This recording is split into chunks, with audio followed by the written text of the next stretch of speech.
Pour mettre en forme un tableau manuel, il faut tout d'abord sélectionner les cellules sur lesquelles on va faire la mise en forme.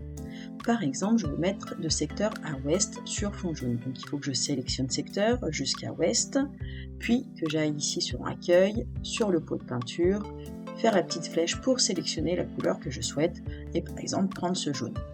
Si je souhaite faire la même chose sur janvier, février, mars mais les mettre en bleu, il faut que je sélectionne mes cellules, puis que j'aille sur le pot de peinture, choisir le bleu qu'il me faut. Et éventuellement, si je veux écrire en blanc, il faut que les cellules restent sélectionnées, puis que j'aille ici sur les couleurs de la police pour mettre ici le blanc. Maintenant, si je souhaite sélectionner les cellules pour mettre des bordures, il faut que je sélectionne toutes les cellules avec ma souris ou alors que je fasse CTRL étoile pour sélectionner tout le tableau. Puis aller sur l'onglet Accueil, toujours ici au niveau de l'icône de la bordure, de choisir toutes les bordures par exemple. En fait, on aime bien mettre un trait gras autour de notre tableau. Donc il faut sélectionner à nouveau le tableau avec CTRL étoile, puis faire l'icône de la bordure, bordure extérieure épaisse. Certaines personnes aiment beaucoup également avoir un trait épais pour délimiter les en-têtes de ligne et les en-têtes de colonne. Il faut donc resélectionner ici les cellules, recliquer sur l'icône bordure extérieure épaisse, puis sélectionner les en-têtes de colonne et recliquer à nouveau sur cette icône. Enfin, certaines personnes aiment centrer les données. Il faut donc à nouveau sélectionner les cellules, puis aller ici sur l'icône du centrage. De ce fait, il y a quand même pas mal de difficultés et la première réside en fait dans la sélection des cellules. Effectivement, il faut sélectionner avec la grosse croix blanche pour pouvoir sélectionner plusieurs cellules. Mais très souvent, les personnes ont tendance à mal sélectionner et vont utiliser la poignée de recopie pour sélectionner. Malheureusement, ça recopie le texte et les personnes ne s'en aperçoivent pas immédiatement ou alors si elles sont débutantes, elles ne savent pas corriger leur erreur et vont perdre du temps à ressaisir et refaire la mise en forme, alors qu'il suffit de faire la flèche retour évidemment. La deuxième difficulté, c'est qu'il faut trouver la bonne icône pour la mise en forme. En effet, quelqu'un qui est débutant ne connaît pas forcément les icônes, alors effectivement il faut faire une formation Excel, mais il faut trouver les bonnes icônes à appliquer sur la mise en forme qu'on souhaite faire. Enfin, la dernière, eh bien tout simplement, on passe du temps à essayer de faire un joli tableau. Le problème, c'est que joli, c'est quelque chose d'extrêmement subjectif, et ce que vous trouvez joli n'est pas forcément du goût des autres utilisateurs. Maintenant, passons au tableau automatique. Pour mettre en forme un tableau automatique, il suffit d'être sur une cellule du tableau, d'être sur l'onglet Accueil, mettre sous forme de tableau, et de choisir ici le style de tableau. Par exemple, je vais prendre ce style-là. Ça sélectionne toutes les données. Ici, j'ai mon tableau comporte des en-têtes, effectivement c'est bien le cas. Il le distingue parce qu'ici il y a des chiffres et au-dessus il y a des lettres. Il se peut que ça ne soit pas coché s'il n'y a que du texte de partout dans les cellules. Dans ces cas-là, il faut penser à le cocher. Et on clique sur OK. La mise en forme a été faite automatiquement. La difficulté pour l'utilisateur, elle réside tout simplement à penser à sélectionner une cellule du tableau. En effet, souvent, les gens ne pensent pas à sélectionner la cellule du tableau et se trouvent sur une cellule, sur une feuille, ailleurs que sur le tableau. Et s'il faut mettre sous forme de tableau, puis la sélection, et bien en fait, ça fait la mise en forme de tableau ailleurs sur la feuille. Il faut donc penser à revenir en arrière pour aller bien sur la cellule du tableau.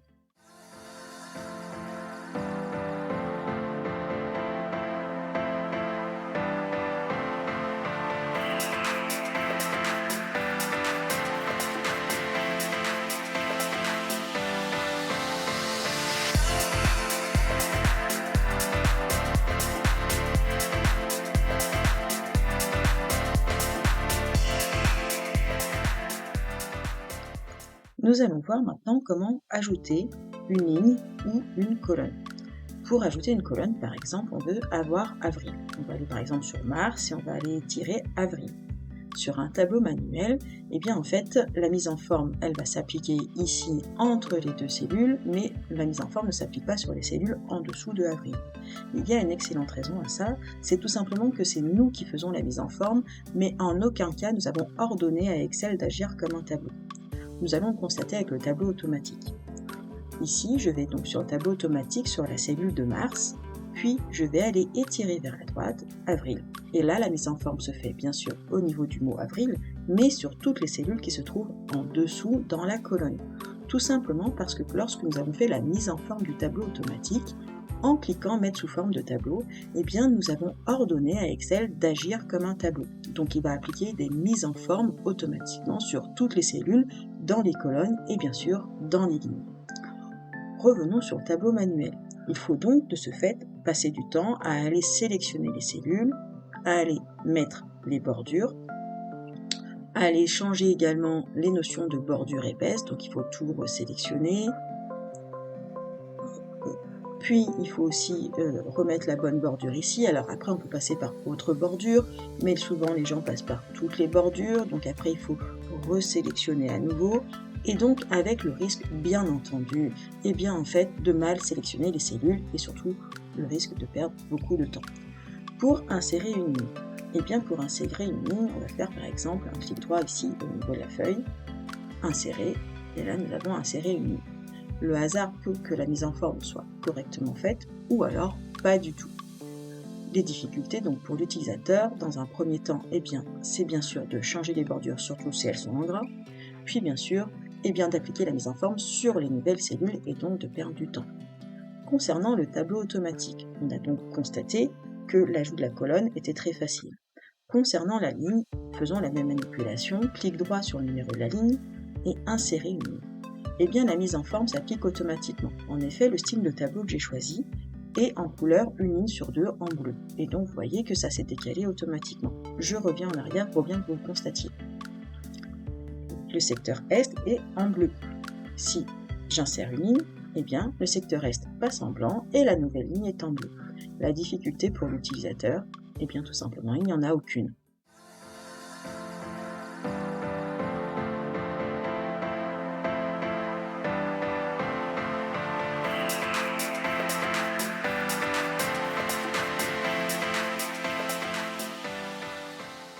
Nous allons voir comment agissent les tableaux avec une formule de calcul. Nous allons faire une simple addition des différents mois par secteur.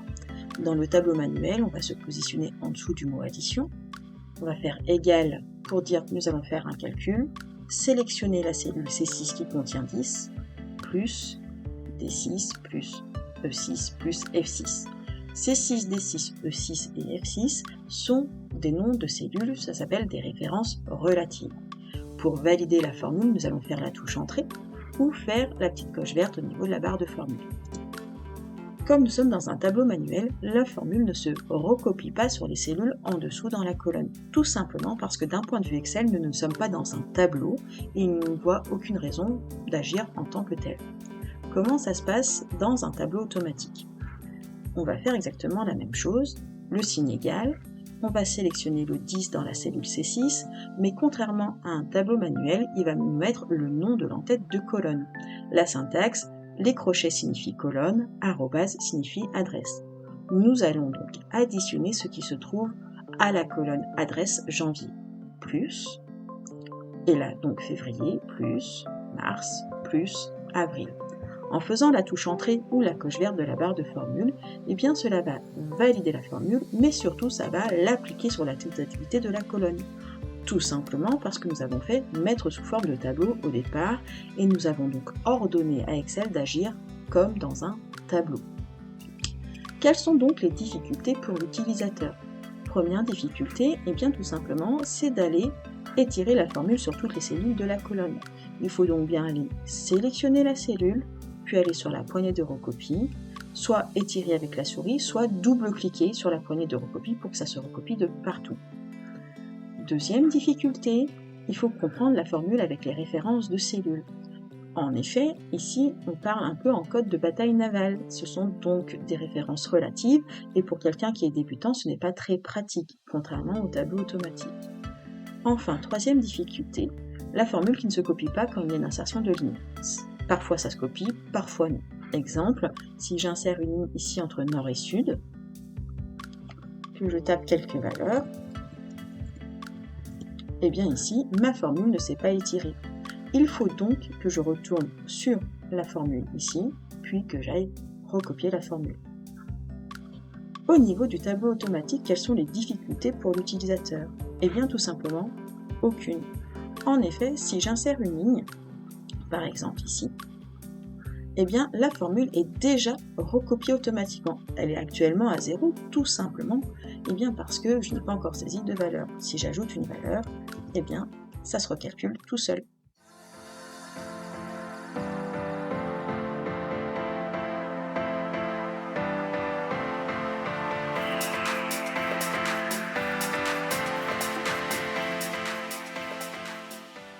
Maintenant, faisons un total de chacun des mois, puis faisons des filtres.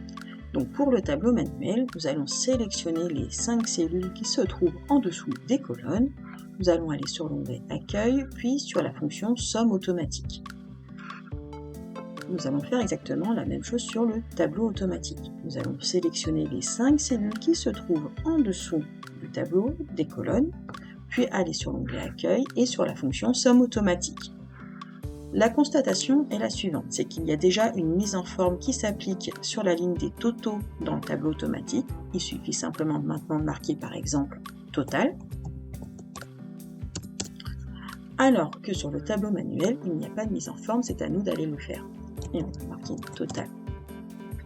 Maintenant pour appliquer les filtres. Sur le tableau manuel, il n'y a pas de filtre positionné. Il faut donc se mettre sur secteur, puis aller sur l'onglet accueil, trier et filtrer, puis cliquer ici sur filtrer. Les filtres vont donc se positionner sur chacune des en-têtes de colonne. Sur le tableau automatique, il n'y a pas besoin de le faire puisque les filtres sont déjà positionnés par défaut en ayant fait l'icône mettre sous forme de tableau. Car Excel sait que quand on met sous forme de tableau, on a très envie de filtrer par la suite les données. Sur le tableau manuel, maintenant, voyons comment agisse le filtre sur le mot secteur. En cliquant sur la flèche ici, eh bien, vous avez donc le choix de toutes les données qui se trouvent en dessous de secteur, y compris le mot total. Pour autant, nous, dans notre tableau, tel qu'on le comprend, eh bien, la ligne totale n'est pas un secteur. Il ne devrait donc pas nous le proposer en fait dans les filtres. Au niveau du tableau automatique, comment agit-il? Eh bien, sur le filtre de secteur, le mot total n'apparaît pas. C'est normal puisque, en fait, cette ligne-là, c'est une ligne des totaux du tableau automatique. Donc, Excel nous propose que les données qui sont réellement des secteurs dans notre tableau. Maintenant, filtrons les données. Sur le tableau manuel, nous allons décocher centre et est. Et nous allons faire OK. Le mot total est resté coché puisque je veux avoir quand même la ligne des totaux, mais en revanche, nous avons constaté que les résultats sont faux. En effet, 20 plus 40, jusqu'à preuve du contraire, ça ne fait pas 280. Faisons la même chose sur le tableau automatique. En faisant secteur, on décoche centre et est, et on fait OK. Et bien ici, la ligne des totaux, c'est bien ajusté, 20 plus 40, ça fait bien 60. Pour défiltrer, comment ça fonctionne? Eh bien, il suffit simplement de cliquer sur le filtre de secteur, soit faire effacer le filtre de secteur, soit faire cocher sélectionner tout, puis OK. C'est exactement la même chose d'ailleurs sur le tableau automatique. Et les totaux se réajustent automatiquement. Quelles sont donc les difficultés pour l'utilisateur avec le tableau manuel? Première difficulté, il faut appliquer la mise en forme sur les lignes des totaux.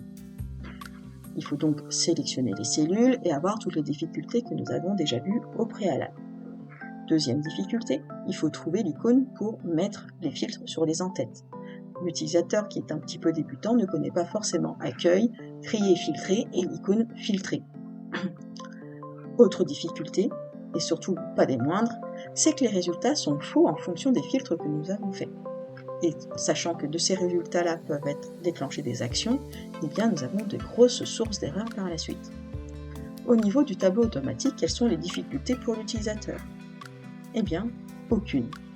Il est donc bien plus utile d'utiliser le tableau automatique.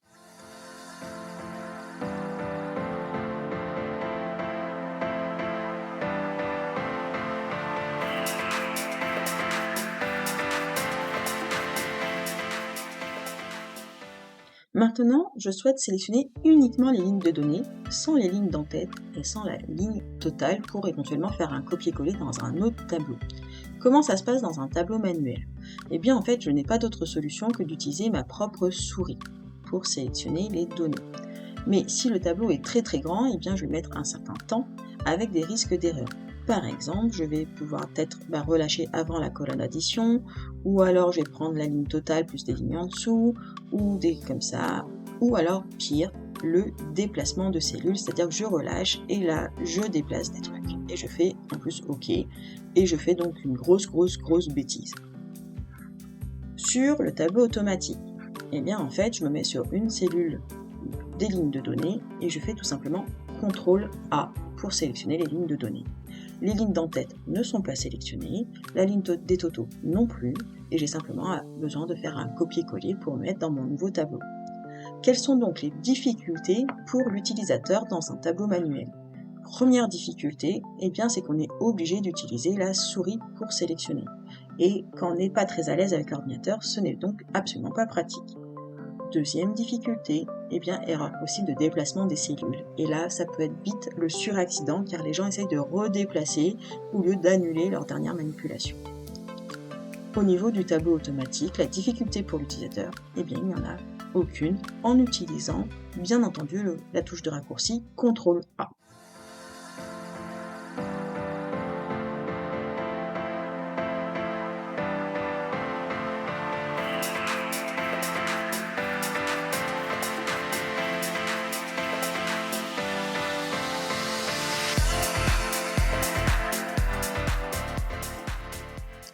Quelles sont les conséquences quand vous utilisez un tableau manuel ? Eh bien, tout d'abord, le temps perdu.